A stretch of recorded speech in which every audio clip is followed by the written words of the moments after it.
Master minds commerce చదవాలనుకునే 10th inter విద్యార్థుల తొలి ఎంపిక. నమస్తే గారు. నమస్తే జయ. రమ్మగారు ఏదైనా సరదా కథ చెప్తారా? చందమామ కథ చెప్తామా? చంద్రనగరం రాజుగారికి చెంపకవల్లి అని ఒక కూతురు ఉండేదట. పిల్లకి చిన్నప్పటి నుంచి దాగుడు మూతలు అంటే ఇష్టం. పిల్లలు దాగుడు మూతలు ఆడతారు. దాగుడు మూత, దండాకోర్, పిల్లి వచ్చే ఏలక భద్రం, ఎక్కడ దొంగలు అక్కడేగా, సాంబార్ గుడి. చిన్నప్పుడు అలాగే ఆడేవాళ్ళం. ఒకళ్ళు ఎవరో తల్లిగా కూర్చుని, ఒకళ్ళు మా తల్లి, ఒక ముసలమ్మ ఎవరో ఒకళ్ళు కదలేని వాళ్ళని కూర్చోబెట్టి కళ్ళు మూసేవాళ్ళు. అక్కడి నుంచి దాగుడు మూత, దండాకోర్ అని అందరు దాక్కోవాలి. ఈ కళ్ళు మూసిన వాళ్ళు లేచి వెతుక్కోవాలి. అమ్మాయికి ఎంత ఇష్టమో ఆ చెంపకవల్లికి. మంత్రి గారు అమ్మాయి, సేనాధిపతి గారు అమ్మాయి, రాజగురు గారు అమ్మాయి, రాజపురోహితుడు గారు అమ్మాయి, ఇంకా ఎవరో మంత్రి గారు తోడలుడు కూతురు, అలా కొంతమందిని చేరదీసేది. గుంపంతా పోయి తోటలో ఆడేవాళ్ళు, దాగుడు మూతలు ఆడేవాళ్ళు. ఒక ముసలి దాది ఉంది, ఈ అమ్మాయిని చిన్నప్పుడు ఎత్తుకున్నది. ఆ ముసలమ్మని కూర్చోబెట్టుకునేది తల్లిగా. ఆవిడ ఒక చోట కూర్చునేది. రాజకుమార్తెని కాచి కాపాడే డ్యూటీ అనమాట వాళ్ళది. ఈ తన కళ్ళు మూసినా చాలా తెలివిగా పట్టేసేది. ఎవరైనా దొంగ అయ్యారంటే ఇక వాళ్ళకి దొరికేదే కాదు పిల్ల. ఎంత బాగా ఆడేదో, దొరకకుండా ఉండేది. చివరికి అందరూ దొరికాక అప్పుడు ఓ కోయిల కూతో ఓ చిల కూతో కూసి నేను ఇక్కడ ఉన్నానని హింట్ ఇచ్చి దొరికేది. హింట్ ఇవ్వకుండా ఒకసారి కూడా దొరికేది కదా. అంత ఆట సరదా, అంత గొప్ప ఆట. అటగే ఆడుకునేది. ఇది మెల్లిగా పెద్దదైంది పిల్ల. 15-16 సంవత్సరాలు వచ్చాయి. అయినా దాగుడు మూతలు మానలేదట. ఓహో, ఎప్పుడు దాగుడు మూతలు ఆడేది. ఎవరన్నా చుట్టాలు రాగానే పదండి సాయంత్రం అయిందిగా దాగుడు మూతలు ఆడుకుందాం అని తీసుకుపోయేది. ఒక్క మజా వచ్చేది, ఒక్కొక్కళ్ళకి ఇష్టం కదా. సరే పిల్లకి 15-16 సంవత్సరాలు వచ్చినాయి, ఇంకా పెళ్లి చేయాలనుకున్నారు. అప్పట్లో అటగే చేసేవాళ్ళు కదా. ఎక్కడెక్కడ దేశాల రాజకుమారుల పటాలు తిప్పించారు. వీళ్ళల్లో ఏ రాజకుమారుడు నచ్చాడో చెప్పమ్మా, ఆ అబ్బాయికి కబురు చేసి నువ్వు వాళ్ళకి అప్పచెప్తామంటే, ఆ పిల్లంది ఏమిటి ఇలా ఫోటోలు చూసి పెళ్లి చేసుకుంటారా ఎవరైనా? నేను దాగుడు మూతలు ఆడతా, ఎవరు నన్ను పట్టుకుంటారో వాళ్ళని పెళ్లి చేసుకుంటా. నాకు అలాగే కావాలి, లేకపోతే నేను పెళ్లి చేసుకోను. రాజుగారికి ఏం చేయాలో తెలియలా. అంతకుముందు ఆయన మేనత్త ఆ కాలాల్లో ఏం చేసేవాళ్ళు, స్వయంవరం ప్రకటించి అందరు గుంపంతా వస్తే రాజకుమార్తె నడిచెళ్ళి చేసుకునేది పెళ్లి. స్వయంవరాలు ఉండేవి కదా. సరే ఇది ఒక స్టార్టప్ స్వయంవరం అని అనుకొని అన్ని దేశాల రాజకుమారులకి ఉత్తరం రాశారు. మీరు ఎవరైనా వచ్చి మా పిల్లని చేసుకుంటామంటే, మా పిల్లతో దాగుడు మూతలాడి పిల్లని పట్టుకుంటే మా పిల్లని మీకు ఇస్తాం. గుంపులు గుంపులుగా వచ్చారు రాజకుమారులు. తేపకు 10 మంది వచ్చేవాళ్ళు, 10 మందితోటి ఆడేసేది అమ్మడు. రాజకుమారులు లోపలికి వెళ్ళేవాళ్ళు, అమ్మాయి దాక్కుంది వెతుక్కోండి అని తోటలో ఒక కబురు వచ్చేది. ఈ 12 మంది రాజకుమారులు తోటలో పడి వెతికేవాళ్ళు. దొరికేదే కాదు. వచ్చిన వాళ్ళు నిరాశగా వెళ్ళిపోయేవాళ్ళు. రోజులు గడుస్తున్నాయి, ఏమి ఇది అయ్యేలాగా లేదు. రాణిగారికి బెంగ పట్టుకుంది. ఈ ఆట పిచ్చేమిటి, అసలు పిల్లకి పెళ్లి అయ్యేలాగా లేదు. ఇప్పటికి 100 మంది రాజకుమారులు వచ్చారు, ఎంత అప్రదిష్ట. కాకపోతే ఎవ్వరూ అమ్మాయిని చూడాల. ఒక పటం పెట్టారు అక్కడ రాజకుమార్తె, అక్కడికి ఎవరు లేరు. ఆ రాజకుమార్తె పటాన్ని గుర్తుపట్టడానికి ఏం లేదు. తోటలో ఉన్నది ఒకే ఒక అమ్మాయి, అది రాజకుమార్తె. ఆమెను పట్టుకోవాలి. ఇక అప్రదిష్టగా ఉంటుందని ఆవిడ చాలా బెంగ పెట్టుకుంది. కానీ ఎక్కడ పిల్ల వినేలాగా లేదు.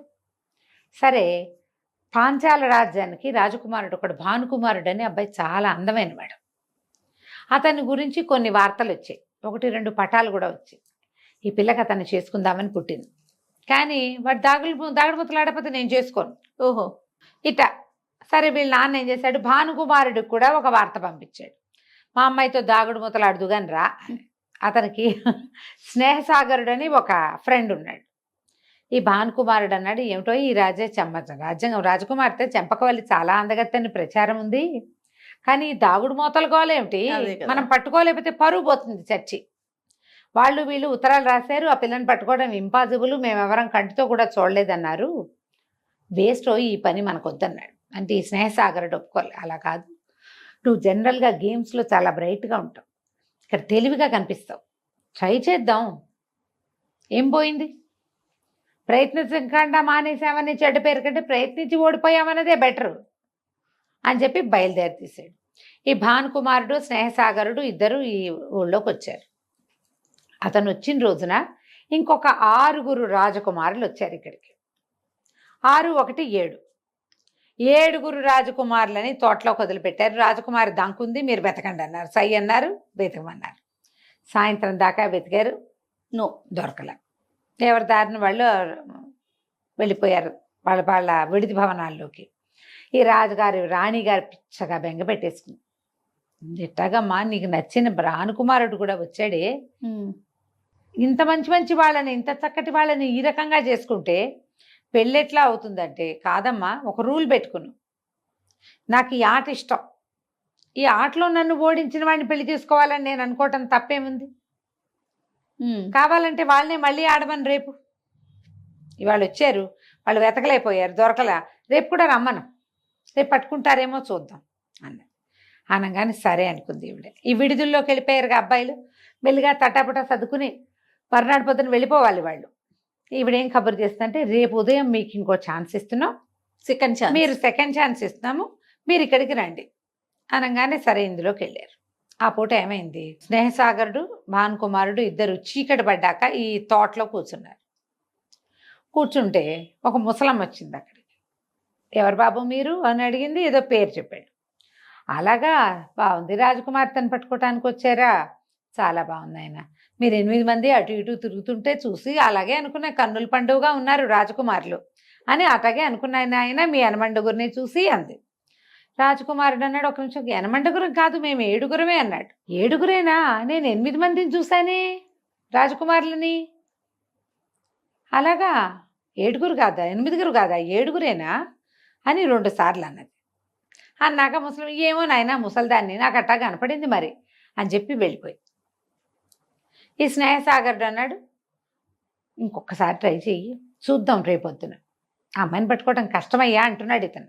భానుకుమారుడు చెప్తున్నాడు, పిల్లని పట్టుకోవడం కష్టం, ఆ పైగా ఆ తోట నిండా పొదలేను అన్నీను, ఎన్ని పొదలు కదిపితే ఆ పిల్ల బయటపడుతుంది, మనమేమో కొత్త వాళ్ళం, ఆ అమ్మాయి ఏమో ఇక్కడ అలవాటు పడి 15 ఏళ్ళ నుంచి ఆడుతోంది ఇక్కడే, అంటే ఈ ఒక్కసారి ట్రై చేయి, దొరుకుతుంది అని స్నేహసాగరుడు బలవంత పెట్టాడు.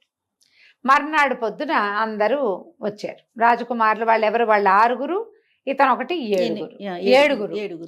ఈ 7గురు వరుసగా నుంచున్నారు. రాజకుమార్తె దాక్కుందో, హో మీరు ఇంకా వెతకచ్చని ప్రకటన వినపడింది.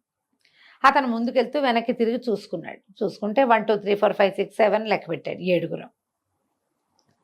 ఆవిడేంటి 8 8 అంది, మనం 7గురమే ఉన్నాం కదా.